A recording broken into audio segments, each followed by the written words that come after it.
The war in Ukraine is accelerating in the eastern Donbass region. Today, as ministers from dozens of nations met in Germany to coordinate their efforts to send more arms to Ukraine, American leaders changed their tone from one of just helping Ukraine fend off Russia to helping them defeat and weaken Russia for the long term. Nick Schifrin reports.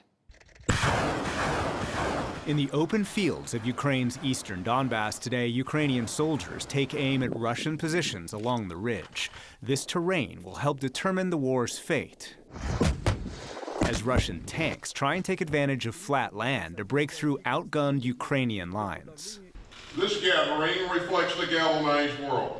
That's what the U.S. and more than 40 countries meeting today in Germany are trying to prevent. Senior U.S. military officials fear time is not on Ukraine's side. They're trying to accelerate arms shipments, and Secretary of Defense Lloyd Austin today said the U.S. was targeting Russia's military with a long-term goal. We would like to make sure, again, that they don't have the same type of capability to bully their neighbors that we saw at the outset of this conflict. To target Russians in the Donbass, the U.S. is sending more American artillery systems and rounds to supplement the Soviet-era artillery that Ukraine currently uses. The fight in the east is really open terrain, and first and foremost, it will be an artillery duel. Mike Vickers is a former Undersecretary of Defense for Intelligence and CIA officer who helped design the 1980s Afghan resistance against a much larger Soviet occupation force. He says Ukraine needs, and the West is providing, more Russian-made air defense systems and handheld American drones that can identify and target Russian soldiers and tanks. If this is a protracted conflict, we're going to need to continue to supply the Ukrainians. That's easier to do with Western and U.S. weapons. But so far, the Biden administration has resisted calls to provide more advanced rocket systems whose range is long enough to reach inside Russia. Rocket systems give you a higher volume of fire, and then, outranging your opponent, or at least being able to range like he can, is a good thing. Do you think that the U.S. is doing enough in order to allow Ukraine victory, which is a word that Ukrainian and increasingly U.S. officials are using?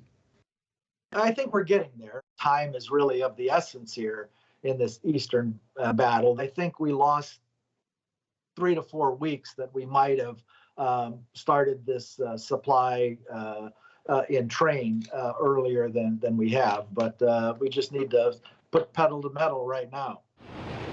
Ukraine also needs more NATO-supplied tanks, and today Germany agreed for the first time to provide its tanks in what Defense Minister Christine Lambrecht has called a generational shift. The point is that the support for Ukraine should now be provided quickly, that it should be effective, and above all, that it should be coordinated with our allied partners. But Russia has made clear arming Ukraine carries risks, including nuclear war, as Russian Foreign Minister Sergei Lavrov mentioned on state TV. The risks are really very, very significant. I would very much not like these risks to be artificially inflated, and there are many who want them. The danger is serious. It is real. It cannot be underestimated. But it was Russia who nearly created a nuclear crisis in Ukraine. Today, International Atomic Energy Agency officials got their first look at Chernobyl since Russian forces occupied the site and then left.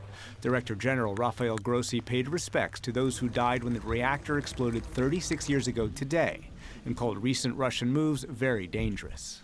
What we had was a nuclear safety situation that was not normal, that could have developed into an accident. In Europe, an energy crisis is already developing. Russian energy giant Gazprom today notified Poland and Bulgaria it would cut off natural gas supplies tomorrow after the countries refused to pay for the gas in rubles. Prices spiked 17%. But Polish Strategic Energy Infrastructure Minister Peter Namski said Warsaw was already transitioning away from Russian energy. This is a turning point that has been accelerated by the Russians today. The Russians are speeding it up, but we can handle it.